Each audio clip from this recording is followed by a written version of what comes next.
Assalamualaikum. Ito, nagluluto naman si Inday ng rice at chicken. Chicken. Ito, sibuyas at kamatis, garlic. Ito, ilalagyan natin ang paminta. Paminta yan guys. O yan o. Ilalagay mo na sa ita. Ayun, sunog na yung kamay ko. Tapos, haluin mo.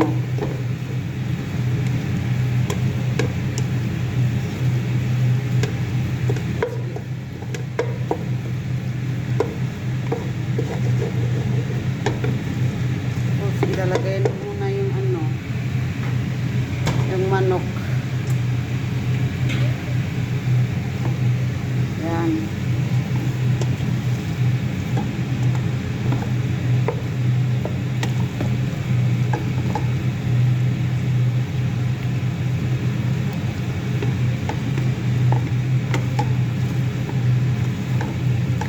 Tapos itong manok guys, ilalagay sa pagluto na tatanggalin diyan, ilalagay sa oven para siyang barbecue ba.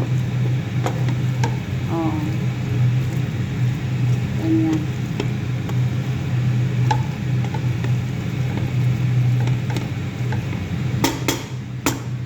Thank you for watching guys. Part 1 yan. Part 1 mamaya.